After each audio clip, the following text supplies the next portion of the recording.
இன்னைக்கு நம்ம இந்த வீடியோல எதை பத்தி பார்க்க போறோம்னா நம்ம கிட்ட இருக்கிற இந்த பழைய ஃபேன் அதாவது ரொம்ப ஸ்லோவா ஓடக்கூடிய ஃபேனை எப்படி நம்மளே வீட்ல எப்படி சரி பண்றது அப்படிங்கறத பத்தி நம்ம இந்த வீடியோல தெளிவா பார்க்க போறோம். இந்த ஃபேன் பாத்தீங்கன்னா வாங்கி ரொம்ப நாள் ஆச்சு. இப்போ பாத்தீங்கன்னா காத்து ரொம்ப ஸ்லோவாவே ஓடுது. இப்போ நான் உங்களுக்கு ஆன் பண்ணி பார்க்கறேன் பாருங்க. நம்ம ரெண்டாம் நம்பர்ல ஆன் பண்ணனும். இவ்வளவுதான் இதோட ஸ்பீடு. இதுக்கு மேல இதோட ஸ்பீடே ஏற மாட்டேங்குது. இப்போ நம்ம மூணாம் நம்பர் அதாவது டாப் ஸ்பீட்ல நம்ம போட்டாலுமே இவ்வளவுதான் இதோட ஸ்பீடு. இந்த ஸ்பீடுக்கு மேல இந்த ஃபேன் வந்து ஓடவே மாட்டேங்குது. இப்போ நம்ம இந்த ஃபேனை எப்படி சரி பண்ணலாம் அப்படிங்கறத பார்க்கலாம். வாங்க இப்போ நம்ம பார்க்கலாம். ஃபர்ஸ்ட் நீங்கள் ஃபேனோட பாட்டம் ரிமூவ் பண்ணிக்கோங்க. ஃபேனோட பாட்டம் சைடில் இந்த மாதிரி ஒரு 4 ஸ்க்ரூ இருக்கும். இந்த 4 ஸ்க்ரூவையும் ரிமூவ் பண்ணிக்கோங்க.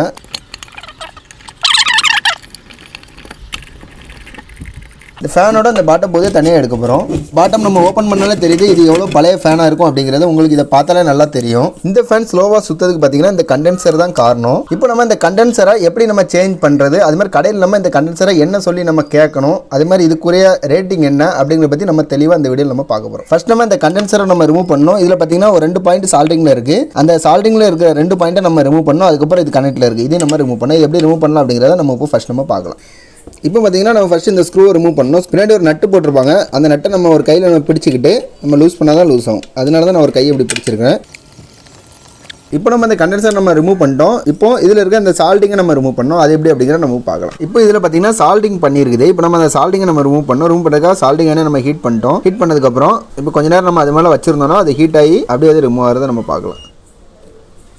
இப்போ பார்த்தீங்கன்னா இதுதான் நம்ம ரிமூவ் பண்ண பழைய கண்டென்சர். இந்த கண்டென்சர் பார்த்தீங்கன்னா போயிருச்சு. இப்போ நம்ம இதுக்கு பதில் வேறு புதுசு வாங்கணும். புதுசு வாங்கும்போது நம்ம கடையில் போய் கேட்கும்போது ஒன்று இதை நீங்கள் கொண்டு போங்க, அப்படி கொண்டு போகலாம். இதுக்கு பின்னாடி ஒவ்வொரு கண்டென்சருக்கும் தனியாக நம்பர் இருக்கும். இப்போ இதில் பார்த்தீங்கன்னா இந்த இடத்துல 20 மைக்ரோஃபாரட் அதாவது 20 MFDன்னு போட்டிருக்கு. இதுதான் இதோட கெப்பாசிட்டி. நம்ம இது வந்து ரெண்டாவது மாட்டும் போதும் இதே ரேஞ்சை கரெக்டாக நம்ம கனெக்ட் பண்ணி நம்ம வாங்கணும். இப்போ நம்ம இதே மாதிரி ஒன்று நம்ம வாங்கி வச்சிருக்கிறோம். அதை நம்ம இப்போ பார்க்கலாம். இதுதான் பார்த்தீங்கன்னா நம்ம புதுசாக வாங்கி வச்சிருக்கிற கண்டென்சர். இந்த கண்டென்சரோட வேலையும் பார்த்தீங்கன்னா அதே வேல்யூ வரும். இப்போ நீங்கள் இதில் பார்த்தா தெரியும். இந்த இடத்துல பார்த்தீங்கன்னா 20 MFD அதுதான் வந்து அவங்க வந்து சிம்பிளில் போட்டிருக்காங்க. அதில் வந்து எழுத்தாவே கொடுத்துருந்தாங்க. இப்போ நம்ம இதில் நம்ம எப்படி கனெக்ட் பண்ணுறது அப்படிங்கிறத நம்ம இப்போ பார்க்கலாம். இதில் பார்த்தீங்கன்னா இதே மாதிரி ஒரு 2 ஒயர் இருக்கு.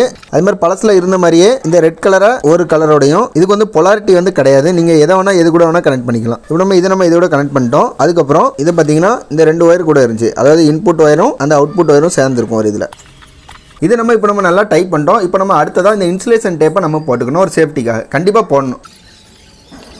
இப்போ பார்த்தீங்கன்னா நம்ம இந்த கனெக்ஷன் வந்து சக்ஸஸ்ஃபுல்லாக கொடுத்து முடிச்சிட்டோம். இப்போ நம்மகிட்ட பார்த்தீங்கன்னா இந்த மாதிரி டை இருக்குது. இந்த டையை வச்சு நம்ம கட்டிக்கலாம். இப்போ பார்த்தீங்கன்னா நம்ம இந்த டையை இதுக்குள்ளே நம்ம இன்செர்ட் பண்ணிட்டோம். இன்செர்ட் பண்ணிட்டு இதை நம்ம ஃபுல் டைட் பண்ணிட்டோம்னாலே போதுமானது. இப்போ பார்த்தீங்கன்னா நம்ம இந்த டை மூலமாக இதை நம்ம ஃபுல் டைட் பண்ணி நம்ம இதை வச்சிட்டோம். அடுத்ததாக நம்ம இந்த கவரை நம்ம க்ளோஸ் பண்ண போகிறோம்.